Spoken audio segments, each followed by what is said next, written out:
after retirements, after delayed UFC fights, after suspensions. Let's get to the active roster. There's a lot going on. Where we have a world title match coming up in a week from now. Fastlane, Ambrose versus Reigns versus Lesnar. It's not a world title match, by the way. Number one contender for a world title. There you go. Well, it feels like a world title. It does feel like a world title match, yeah.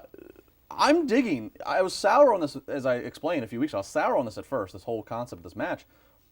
But I'm digging Dean Ambrose upping his profile and doing what a lunatic would do and just continuing to get his ass kicked, but just continuing to slowly come back for more. Rocky, baby. Yeah, you know, it's not it's a very logical play because you have Brock Lesnar, who's Brock Lesnar. You have Roman Reigns, who you want to protect as a Superman that's going to try to slay the beast. And then there's Dean Ambrose, who's obviously the smaller of the two, but he's just crazy. Isn't it funny that he's doing the same thing that Roman Reigns did at the WrestleMania match? When Reigns got the suplex, he started laughing. That's all you got. He asked for more, But it makes more sense now because of the size differential. Unless it's a Braun Strowman or someone who is bigger than Brock, they have to kind of play that keep coming, keep coming, keep coming. And it might get old, but each of those guys that say keep coming have a different arsenal to come after Brock Lesnar with. If you're 6'2" or less, if you're 6'2" and less than 240 pounds, the only bit of offense you should ever worry about against Brock Lesnar is a low blow. Yeah, that should be your signature. That's your finisher. But isn't that great though? Low blow. And I tell you, WWE is in a really good spot, even though they have all these injuries. And it might not be the most glamorous WrestleMania card of all time with big name against big name and a big title match. You have a lot of really good talent that you need to find good storylines for. And you have Dean Ambrose. What happens with Ambrose in the Intercontinental Championship? Yeah. I saw little pieces of the low blow, which obviously is considered the underdog move, but it's more of a heel tactic. Ambrose usually would do something with like a chair or get some sort of weapon. So maybe he transitions to a heel after this. But then you have what we saw on SmackDown. I don't read Chris heel. Jericho. I don't read heel into it. I just read desperation because you're against Brock Lesnar. So what happens? So do you still think Ambrose has a shot in this match? I'll tell you what. When this started, I really actually didn't think Ambrose.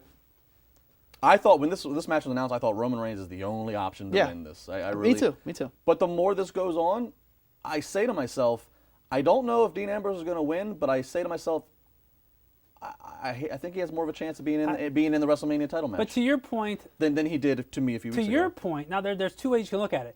Would they really have a title for title match, or is it? Yes, they would have a title for title match. The IC title's out of that doesn't matter with any of this. No, it does matter No, in it this. doesn't matter. Yes, it does matter in this. If Dean Ambrose somehow at WrestleMania, that IC belt has to be defended. Let me put it this way. But it wasn't defended for like 7 straight years. Let me put it this way. But it's new. Brian, let me put it this way.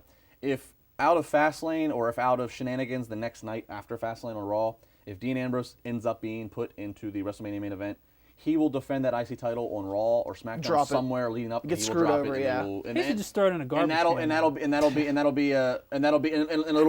subplot of, oh, Dean Ambrose. That's not how you want to go into Mania, losing. And I'll tell you this much. The IC title's not on. And I'll tell you this much. You and I talked on WrestleZone Daily a week or so ago. Wait, you're telling me if he's the IC champ and he's coming and he's facing Triple H for the title, it's not going to be on him going to the ring?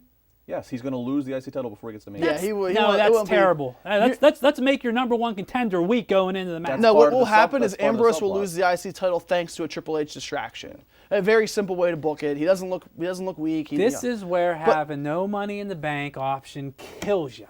But here's the thing, and what I was trying to say before is, you and I talked on WrestleZone Daily last week about we think that this might be the first match that Brock Lesnar has no chance of winning. Yeah. The interaction between Lesnar and Triple H, maybe just them leaving a slight door open, thinking maybe it's not going to be Bray Wyatt versus Brock Lesnar, maybe it's not going to be the Wyatt family against whomever. That tells me that there might be a very slim chance that Brock Lesnar wins and faces Triple H at WrestleMania. They've done things, obviously they've had Triple H versus Taker at multiple Manias, Triple H versus Michaels at multiple Manias. If they're really struggling to put together a consistent card, why the hell wouldn't you put Lesnar going for that title? Because he becomes super hot again because nobody wants to see Triple H as champion and everybody wants to see Brock Lesnar as world champion. Again, just like I said with Dean Ambrose, where the possibilities are increasing for him, to me, I agree. I think that when it started, I didn't like this match. I was like, Brock Lesnar has no chance because we were coming right off a Rumble and the interaction with the Wyatts. We haven't had any interaction with the Wyatts and Brock. That could be planned, though. It very well could be. One week because Bray wasn't on Raw. Yeah, and then Ryback's they've been kind of brawling with Ryback. So I'm curious. So I'm very curious. Are they? Are the Wyatts going to repop back up at Fastlane and take Brock out of the equation? Probably. But you're right. It's possible that it is very possible that the Roman Reigns versus Triple H would seem like a foregone conclusion gets altered, and quite frankly, the last 2 Manias at this point of the build to Mania have been altered anyways. So. And here's the thing with WWE, and this is me just creatively booking something. If they would end up going with Brock Lesnar or Triple H for the title, then you have the Wyatt family here.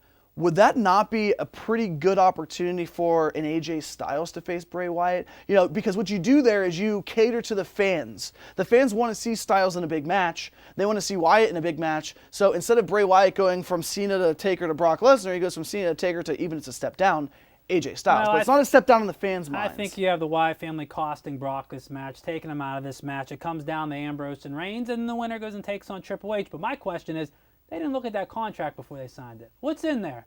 Stephanie ripped that real quick, looked at it, made sure it was signed. I love She had this little the small smirk on her details. face. Paging Jesse Ventura. Then all of a sudden, Triple H music. She said, "Here you go, baby. We got it. What's in there?" I'll say this, Brian. The beautiful thing about contract signings and what you're Maybe the special throwing referee. Out, right. Something The like that. beautiful thing about the contract signings and as you're saying, the teasing maybe is that they can always use it if they need to. If they get to the planning come next weekend for Fastlane, they say, you know what, this match is missing something. You know, we need a special referee, or we need to throw a crazy stipulation. Rollins can hobble around in that match. If we need a crazy stipulation, you can always go to, hey, you didn't read the contract. That's the great thing about it. That's the great thing about pro wrestling. It leaves you opening a door there. But all right, well, we'll do final predictions next week, obviously. week. But what are you feeling right now? Who's winning? Right now, I still feel Reigns. I think WWE had a long-term plan, and I just don't see Vince escaping that long-term plan for, a third consecutive year.